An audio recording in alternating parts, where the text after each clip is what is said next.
جو election commission نے دی ہے ہماری حکومت کے خلاف، جو اچھا کام کرنے کے لیے جا رہے ہیں، تاکہ ریگنگ کا یہ کاروبار جو کر رہے تھے اور ان کے نیچے جو لوگ کر رہے تھے وہ تو بند ہو جائے گا اگر الگ ای وی ایم اگر آ گئی۔ اس ملک میں انتخابی اصلاحات لانا چاہتے ہیں، اور آج حالت یہ ہے کہ وہ بحیثیت فریق کے ہمارے مقابل آ چکے ہیں، فریق کے۔ اور الیکشن کمیشن کا جو تمام جو ادارہ ہے اس کی جو اصل چیز ہے وہ اس کا غیر متنازع ہونا ہے۔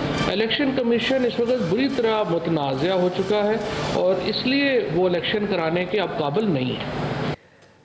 السلام علیکم ناظرین، آپ دیکھ رہے ہیں پروگرام ایکسپرٹس، میں ہوں دعا جمیل۔ آج کے پینل کا حصہ ہوں گے ایاز خان صاحب، عامر الیاس رانا صاحب، فیصل حسین صاحب، بریگیڈیئر ریٹائر حارث نواز صاحب اور محمد الیاس صاحب۔ بڑھتے ہیں پہلے بڑے سوال کی طرف اور بات کر رہے ہیں الیکٹرانک ووٹنگ مشین سمیت الیکشن ریفارم گورنمنٹ کے لیے ایک بڑا چیلنج بن گیا ہے۔ اس معاملے پر گورنمنٹ ایک طرف ہے، الیکشن کمیشن اور اپوزیشن اس کے خلاف کھڑے ہیں۔ گزشتہ دنوں الیکشن کمیشن کے ای وی ایم پر اعتراضات کے بعد وفاقی وزراء کا پارا ہائی ہوا۔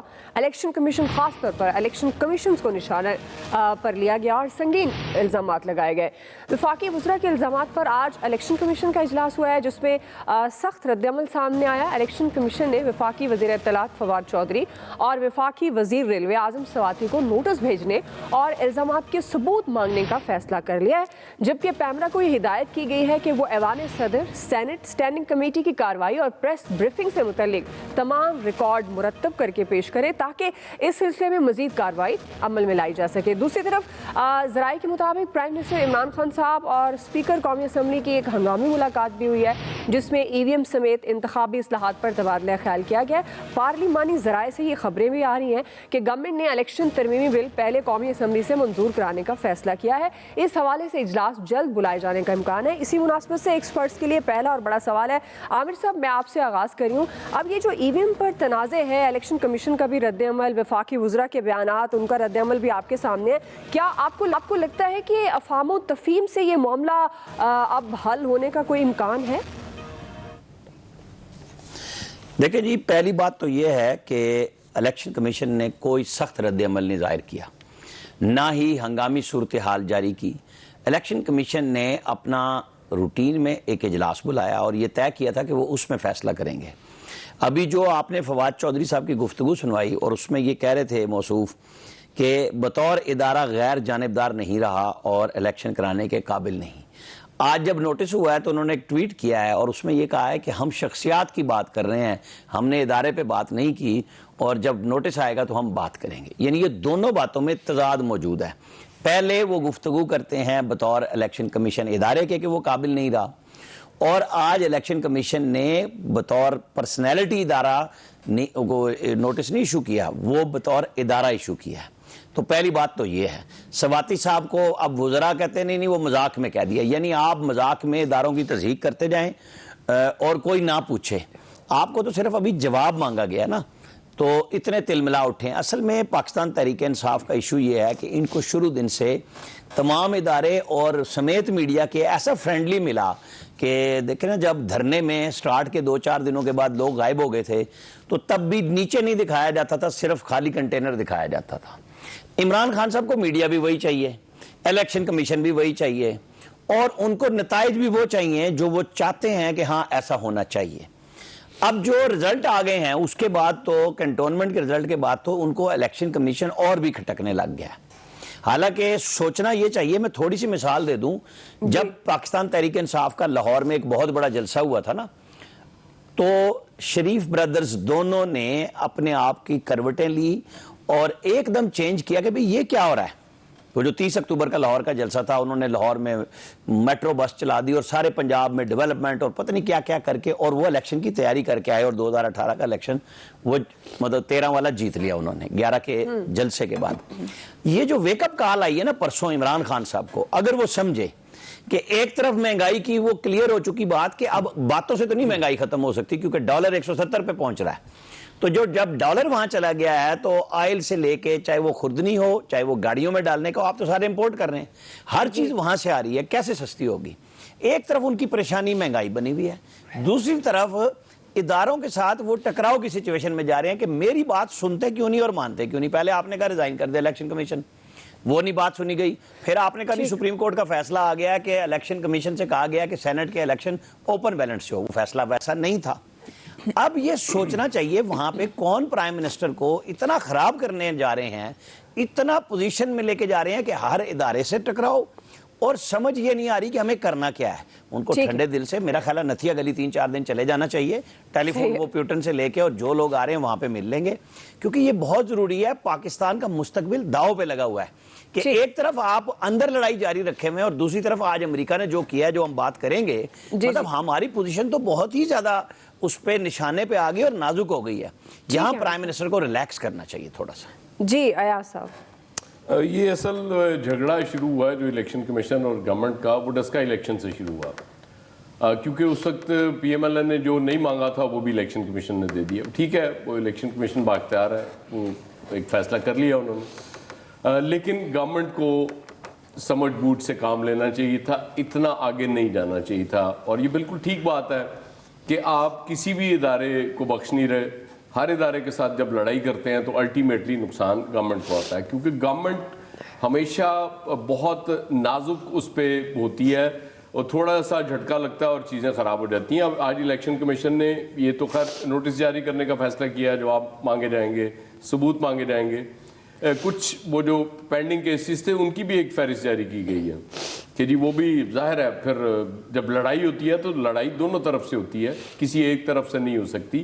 اور یہ بات بالکل ٹھیک ہے کہ گورنمنٹ کو ایک قدم پیچھے ہٹنا پڑے گا. اگر گورنمنٹ نہیں ہٹے گی تو نقصان ہوگا. ظاہر ہے اداروں میں گورنمنٹ بھی ایک ادارہ ہی ہوتی ہے, اور جب وہ لڑائی اس حد تک چلی جائے گی, آپ یہاں تک کہہ رہے ہیں کہ جی الیکشن کمیشن اس قابل ہی نہیں رہا کہ الیکشن کرا سکے, یا تو آپ کے پاس اختیار ہو آپ فارغ کریں, چیف الیکشن کمشنر سمیت سب کو گھر بھیج دیں, اور اس کے بعد نئے لوگ رکھ لیں جو آپ کو چاہیے, جو آپ سمجھتے ہیں کہ آپ کے لیے کام کریں گے. اس حد تک وہ نہیں جائیں گے. جب آپ کے پاس وہ اختیار نہیں ہے, میرا خیال ہے پھر آپ کو احتیاط کرنی چاہیے, محتاط رہنا چاہیے, اتنا آگے نہیں جانا چاہیے. جب آپ کریز سے باہر نکلتے ہیں تو ہمیشہ یہ خطرہ رہتا ہے کہ جو بال مس ہوگی آپ سٹمپ ہوں گے, کیونکہ کیپر بڑا اچھا ہوتا ہے اور اس کے لیے بڑا آسان ہوتا ہے کہ آپ کو وہ گیند پکڑ کے. تو گورنمنٹ کو بچنے کے لیے میرا خیال اب بھی وقت ہے. یہ فواد چوہدری صاحب کا جو ٹویٹ ہے اس کے بعد تھوڑا سا پیچھے ہٹ جائے ایک قدم, اور یہ اس کا جواب دیں. ظاہر ہے جب نوٹس آتا ہے اس کا جو بھی جواب دینا ہے, لیکن اس حد تک نہیں جانا چاہیے, زچ نہیں کرنا چاہیے الیکشن کمیشن کو, اس کا نقصان اس گورنمنٹ کو. جی بریگیڈیئر صاحب, دیکھیں دعا بات یہ ہے کہ سب سے پہلے تو میں یہ کہوں گا کہ وفاقی وزراء کو دے شوڈ شو میچورٹی, اور ایسی سٹیٹمنٹ نہیں دینی چاہیے جس سے ماحول بھی خراب ہو اور آپ کی اپنی حکومت کو نقصان ہو, اور ساتھ ہی ساتھ چیف الیکشن کمیشن کو بھی افیکٹ ہو, کیونکہ ظاہر ہے کہ ایک وہ آٹونومس ادارہ ہے اور وہ فیصلے کرتا ہے. لیکن اس کے ساتھ ساتھ الیکشن کمیشن کو بھی 10 دفعہ سوچنا چاہیے. جو انہوں نے الیکٹرک ووٹنگ مشین کے اوپر 37 پوائنٹس دیے ہیں, آئی ایم شیور کہ ہمارے سارے پینلسٹ نے سنے پڑھے بھی ہوں گے. ایسے پوائنٹس ہیں جو بچوں والے پوائنٹس ہیں. Believe me I was surprise to read first time. یہاں تک لکھا ہوا ہے کہ جی وہاں بجلی نہیں گاؤں میں ہوتی ہے, یہ اس کو مشین کو کوئی اٹھا کے ہائی جیک کر سکتا ہے. بات یہ ہے کہ ان کو یہ نہیں پتا کہ یہ بیٹری آپریٹڈ ہے. نمبر 2, اٹھانا چاہے بیلٹ باکس ہو یا مشینوں کوئی بھی اٹھا کے لے جا سکتا ہے. اس طرح کے بہت سارے پوائنٹس ہیں. ریئلی میں آپ اگر 37 دیکھیں گے نا تو آپ حیران ہو جائیں گے. اس سے یہ پتہ چلتا ہے کہ جو الیکشن کمیشن ہے دے بینک اپون کہ ہم نے ای وی ایم کو نہیں استعمال کرنا. یہاں پر اختلاف شروع ہے گورنمنٹ کو ان کا. بات یہ کہ آپ سالڈ گراؤنڈز پر آپ جو آپ کی observation you want any improvement go for it. آپ ریکمینڈ کریں کہ جی اس میں ہمیں یہ 10 چیزیں اور چاہیے to make it foolproof, تاکہ کہیں بھی کوئی بھی کمپرومائز نہ ہو سیکورٹی کو. ایگریڈ. پھر اس کے بعد وہ امپروومنٹ کر کے آئے, آپ اس کو دوبارہ دیکھیں. پھر یہ کہنا جی 2 سال کا عرصہ کم ہے, 6 مہینے میں ہو سکتا ہے. مشینیں انڈیجنس پروڈیوس ہے, کیا پرابلم ہے؟ جب آپ نے فیصلے کر لیے کہ آپ نے نہیں اس کو ہونے دینا تو پھر تو بات ختم ہے. سو اس لحاظ سے گورنمنٹ نے ٹیمپر لوز کیا ہے کہ ان کو ابھی بھی نہیں کرنا چاہیے. آئی اسٹل فیل کہ الیکشن کمیشن کا یہ پوائنٹ آ جانا جی کہ ہم ایف آئی آر کاٹیں گے اور ہم یہ پروف دیں گے, تو it is confrontation. Both should sit together, افہام و تفہیم سے اس کا کوئی مسئلے کا حل کریں, لاجک کی بات کریں. پوری قوم اس کو دیکھ رہی ہے اور یہ عوام کے مینڈیٹ کی بات ہے. جب ہم کہتے ہیں ٹھپے لگ گئے, یہ کر دیا وہ کر دیا, دس از دا بیسٹ آپشن. اگر اس فول پروف ہو اپوزیشن بھی اس کو سمجھ, لیکن اگر انکار کرنا ہے برائے تنقید پھر اس کا کوئی حل نہیں ہے, پھر یہ لڑائی جھگڑے چلتے رہیں گے. اس لیے میں یہ کہتا ہوں کہ یہ ابھی بھی بیٹھیں دونوں, الیکشن کمیشن, حکومت پاکستان یا ان میں یہ جو ہے آئی ٹی کی منسٹری, یہ اس کے جو سنیکس کو ٹھیک کریں, then they should find a solution. I think that is the only answer. Otherwise یہ لڑتے رہیں گے اور اس سے بہت بڑا نقصان کیا ہوگا, وہ پاکستان کی عوام کے مینڈیٹ کو ہوگا. ٹھیک, فیصل صاحب. دیکھیے, اس حکومت کا مسئلہ یہ ہے کہ اس نے پورے ملک کو جو ہے وہ اکھاڑا سمجھا ہوا ہے اور اداروں سے جو ہے وہ کشتیاں لڑ رہے ہیں. بہت سارے اداروں کو تو انہوں نے جو ہے وہ چاروں شانے جو ہے وہ چت بھی کر دیا ہے. اچھا, جو ادارہ ان کے سامنے کھڑا ہوتا ہے اور اپنی آئینی اور قانونی حیثیت کی بنیاد پر بات کرنے کی کوشش کرتا ہے, اس کے اوپر یہ چاروں طرف سے جو حملے کر دیتے ہیں. آپ جو وفاقی وزراء کی پریس کانفرنس تھی اس میں ان کا لب و لہجہ تو دیکھیں نا, لب و لہجہ کیا تھا, وہ ایسا لگ رہا تھا کہ کسی انڈیا کے الیکشن کمیشن کے بارے میں جو ہے وہ گفتگو کر رہے ہیں. دیکھیں, الیکشن کمیشن کے جو اعتراضات ہیں اس کو آپ غور سے پڑھیں. انہوں نے بہت ٹیکنیکل جو ہے وہ اعتراضات کیے ہیں, بڑے سائنسی جو ہے انہوں نے جو ہے نا پوائنٹ اٹھائے. اچھا, یہ اعتراضات تو بہتر تو ہونا ہی چاہیے تھا اپوزیشن کی طرف سے کیے جاتے ہیں, کہ اپوزیشن کی طرف سے آج تک کی تاریخ میں کوئی ٹیکنیکل اعتراض نہیں آیا, صرف سیاسی بیانات آئے کہ دھاندلی ہوگی, فلاں ہوگا, ڈھمکا ہوگا. لیکن الیکشن کمیشن کے جو اعتراضات تھے وہ بڑے سائنسی تھے. اچھا, بیٹری والی بات جو بریگیڈیئر صاحب یہ کہہ رہے ہیں کہ وہ بیٹری آپریٹڈ تو ہے, لیکن بیٹری بھی تو بجلی سے ہی چارج ہوگی نا, تو بیٹری تو ایسی کچھ نہیں ہوگی کہ 3 دن اور 4 دن جو ہے وہ چلتی رہے, تو وہ بھی بجلی سے چارج ہوگی. اس کے علاوہ انہوں نے ہیکنگ کا جو ہے بات کی ہے کہ ہیک ہونے کا خطرہ. اچھا, یہ ہو سکتا ہے کہ الیکشن کمیشن کے سارے اعتراضات غلط, یہ ہو سکتا ہے کہ الیکشن کمیشن کے سارے اعتراضات غلط ہوں, لیکن آپ اس کا ٹیکنیکل اعتراض کا جواب بھی ٹیکنیکل بنیادوں پہ دیں گے نا.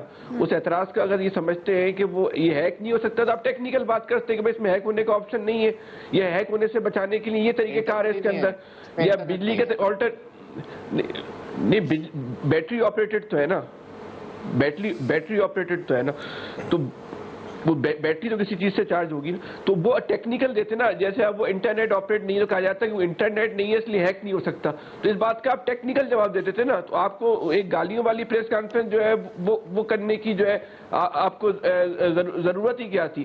دیکھیں, جب اسمبلی میں یہ بل لے کے ابھی تو دیکھیں رائے آ رہی ہے, الیکشن کمیشن نے رائے دی ہے, رائے دینے سے آپ کسی کو روک نہیں سکتے. جب یہ بل اسمبلی میں لے کے آ رہے ہیں, اسمبلی سے بل پاس ہوتا ہے, سینٹ سے ہوتا ہے, قانون بن جاتا ہے, تو پھر تو الیکشن کمیشن اس پہ عمل کرنے کا پابند ہے.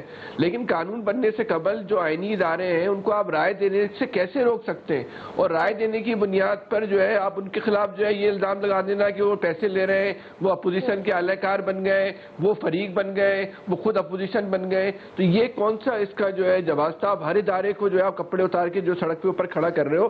حکومت خود اپنے رویوں کا تھوڑا سا جائزہ لے لے کہ اس کی جو رویے ہیں وہ اس کے لیے کام مشکلات پیدا کر رہے ہیں. اگر پھر بھی سمجھ میں نہیں آتا تو کنٹونمنٹ بورڈ کا الیکشن کا رزلٹ چیک کر لیں.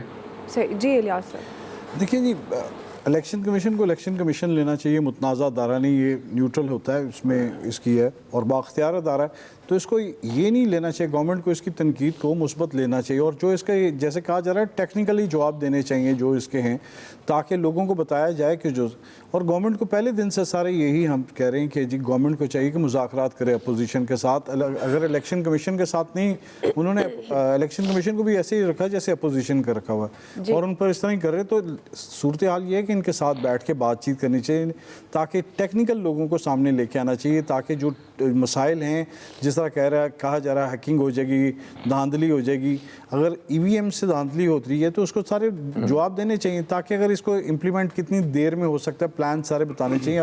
گورنمنٹ کو, اپوزیشن کو بھی چاہیے کہ ساتھ میں بیٹھ کے ان کے ساتھ بیٹھ کے ڈیبیٹ کرے اور سب مسئلے کو حل کرنا چاہیے. اگر گورنمنٹ کرنا چاہتی ہے تو 2 سال کا عرصہ ہے کافی, تو اس میں کیا جا سکتا ہے.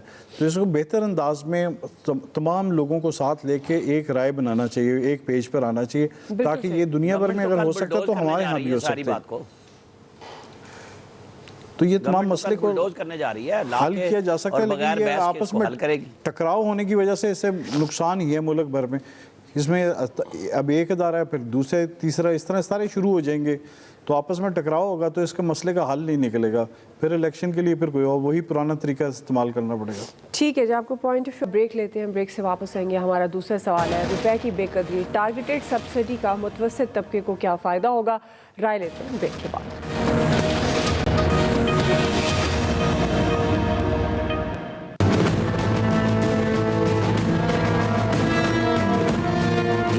ہے اس کی ریلیز پرائس ہے وہ 1950 روپیہ کر دی ہے. اس سے جو ہے آپ دیکھیں گے کہ اگلے چند دنوں میں آٹے کی قیمت گرے گی. اب ہم کیش سبسڈی دیں گے آٹے کے لیے, چینی کے لیے, گھی کے لیے, دالوں کے لیے, اور یہ جو نچلی کو 40 سے 44% جو پاپولیشن ہے ان کو یہ سبسڈی کیش سبسڈی ملے گی. ناظرین, حکومتی دعووں کے باوجود معاشی صورتحال مایوس کن دکھائی دے رہی ہے. روپے کی بے قدری مسلسل جاری ہے. ڈالر نے تمام ریکارڈ توڑ دیے. ملک کی تاریخ کی بلند ترین سطح پر پہنچ گیا ہے. ڈالر کی قدر بڑھنے سے گزشتہ 4 ماہ کے دوران بیرونی قرضوں کے بوجھ میں 2000 ارب روپے کا اضافہ ہوا ہے. آج وفاقی وزیر خزانہ شوکت طرین صاحب نے وزیر مملکت برائے اطلاعات فروخ حبیب صاحب کے ساتھ مشترکہ نیوز کانفرنس کی ہے. وزیر خزانہ نے مہنگائی پر وضاحت پیش کرتے ہوئے اعتراف کیا ہے کہ IMF میں جانے سے روپیہ کمزور ہوا ہے اور مہنگائی بڑھی ہے. تاہم انہوں نے کرونا, عالمی سطح پر اشیاء ضروریہ کی قیمتوں میں اضافہ اور ملکی سطح پر پیداوار میں کمی کو مہنگائی کی بڑی وجہ قرار دیا ہے. وزیر خزانہ نے یہ بھی بتایا کہ احساس پروگرام کا ڈیٹا آ گیا ہے. گورنمنٹ آٹا, چینی سمیت مخصوص اشیاء ضروریہ پر ٹارگیٹڈ سبسڈی دے گی. IMF کو بھی اس معاملے پر راضی کر لیا گیا ہے. بجلی اور گیس کی قیمتوں پر بھی سبسڈی دیں گے. تاہم پیٹرولیم مصنوعات کے حوالے سے ناظرین یہ خبریں آ رہی ہیں کہ اوگرا نے پیٹرولیم مصنوعات کی قیمتوں میں 10 روپے اضافے کی تجویز دے دی ہے, جس کے بعد کل سے پیٹرولیم مصنوعات مزید مہنگی ہونے کا امکان ہے. اسی سے متعلق ہمارا سوال ہے بریگیڈیئر صاحب, میں آپ سے آغاز کر رہی ہوں. روپے کی بے قدری آپ کے خیال میں اب یہ جو گورنمنٹ نے ٹارگیٹڈ سبسڈی دینے کا اعلان کیا ہے, مہنگائی تو کنٹرول ہو نہیں رہی ہے, آپ کے خیال میں اس ٹارگیٹڈ سبسڈی کا متوسط طبقے کو کوئی فائدہ ہوگا؟ دیکھیں دعا, اس پہ میرا ہمیشہ سے اعتراض ہے کہ یہ مہنگائی کم ہونی چاہیے اور عام آدمی کو ڈالر 150 روپے کا ہو, 150 کا ہو, 120 کا ہو, اٹ ڈزنٹ افیکٹ. عام آدمی کو فرق کرتا ہے کہ ضرورتیں جو ان کی اشیاء ہیں وہ سستی ہیں کہ نہیں ہیں, ان کے ریچ میں ہے, جو ان کو ویجز ملتے ہیں ود ان دیٹ لمٹ وہ کیا اپنا گزارا کر سکتے ہیں, گھر کا کرایہ بھی دے سکتے ہیں, یہ باتیں ہیں. اور یہ سبسڈیز ہوتی ہے نا, یہ سبسڈی سب سے نقصان اس لیے ہے, اس کا فائدہ ہولڈرز کو جاتا ہے, جو سٹاکسٹ ہوتے ہیں ان کو فائدہ جاتا ہے کہ وہ پھر جو اونرز ہیں ان کو جاتا ہے. بات یہ کہ آپ چیزیں سستی کریں اور اس کے لیے کوئی آپ کی انڈیجنس جو پروڈیوس جتنی بھی کراپس ہیں نا, اس کے لیے تو کوئی ہے ہی ایکسکیوز ہی نہیں ہے. ہمیں 3 سال میں چائنا سے ان کے ہمیں نئے امپلیمنٹ لینے چاہیے تھی, ان کی نئی ریسرچ لینی چاہیے تھی. دالیں جو ہم امپورٹ کرتے ہیں وہ ہمیں نہیں کرنا چاہیے, آٹا بھی ہم ویٹ امپورٹ کریں گے وہ ہمیں نہیں کرنا چاہیے, جبکہ ہمارا ملک ایگریکلچر ہے اور ہماری جو اکنامک انجن ہے وہ بھی ایگریکلچر ہے. سو ہمیں اس کو 3 سال میں ہم نے اس کے لیے کچھ نہیں کیا. سب سے اہم بات یہ ہے کہ یہ سبسڈیز کا کوئی فائدہ نہیں ہے. ایک گورنمنٹ کو چاہیے براڈ بیس پالیسی بنائے, چاروں چیف منسٹرز کو لے کے ساتھ چلیں اور یہ قیمتیں سستی کریں. یہ ان کے لیے ایک قسم کا بہت بڑا کینسر ہے. The government is not realizing, the minister is not realizing, اور پرائم منسٹر پاکستان ریلائز اس لیے نہیں کر رہے ہیں کہ وہ بات کرتے ہیں میکرو اکنامکس کی. تو جب ان چیزوں کو فرق کریں گے پھر ان کو افیکٹ ہوگا. صحیح جی. آیا صاحب دیکھیں تو شوکت طرین صاحب کی میڈیا ٹاک کی گونج ابھی ختم نہیں ہوئی تھی تو اوگرا نے 2 کام کر دی. ایک تو سب سے پہلے انہوں نے گیس میں سے سبسڈی نکال دی, وہ کہتے ہیں یہ تو پاسبل ہی نہیں سستی ہو جائے. اس کے بعد پھر پیٹرول بھی مہنگا کرنے کی انہوں نے تجویز دے دی ہے. اب وہ احسان عظیم ہم پہ پھر ہوگا کہ 10 روپے ڈیزل مہنگا کرنے, وہ 3-4 روپے 5 روپے ہو جائے گا اور وہ کہا جائے گا کہ جی دیکھ لیں کمال کر دیا پرائم منسٹر صاحب نے. پیٹرول البتہ 1 روپے ہی شاید مہنگا کرنے کی تجویز دی گئی ہے. یہ جو سبسڈی ٹارگیٹڈ سبسڈی ہوتی ہے اس کا مجھے آج تک سمجھ نہیں آئی. اوور آل آپ چیزوں کو اگر کنٹرول نہیں کر پاتے تو پھر وہ فائدہ نہیں ہوتا اس طرح سے. ہر بندے کے لیے اس کی ریچ میں ہونی چاہیے نا چیز. آپ سمجھتے ہیں کہ جی کوئی مزدور دہاڑی دار ہے تو اسے فرق پڑ رہا ہے, نہیں. اس دور میں تو ہر بندہ پریشان ہے. اپر مڈل کلاس تک بہت مشکل میں ہے, سچی بات بتاؤں آپ کو. اس سے اوپر کے لوگ ظاہر ہے انہیں کبھی بھی فرق نہیں پڑتا, ان کے لیے مہنگائی ہوتی بھی نہیں ہے. کیونکہ مجھے یاد ہے وہ اسحاق ڈار صاحب نے ایک دفعہ کہا تھا کہ کہاں مہنگائی ہوئی ہے, کوئی مہنگائی نہیں ہے. تو جن لوگوں نے پاکستان سے باہر جا کے شاپنگ کرنی ہوتی ہے انہیں فرق نہیں پڑتا مہنگائی سے, اور وہی لوگ بدقسمتی سے ہمارے پالیسی ساز ہیں, وہی ہمارے لیے پالیسیز بنا رہے ہوتے ہیں. اور پھر ایک اور بات ہے, جب یہ گورنمنٹ بات کرتی نا مہنگائی کم کرنے جا رہے ہیں تو یقین کریں میری تشویش میں 200% اضافہ ہو جاتا ہے کہ اب چیزیں اور زیادہ مہنگی ہونے جا رہی ہیں. کیونکہ ڈالر, انہوں نے باقی چیزیں جو بات کر لی تھی کہ جی ہم ٹیکسز مزید نہیں لگا رہے یا کچھ نہیں کر رہے,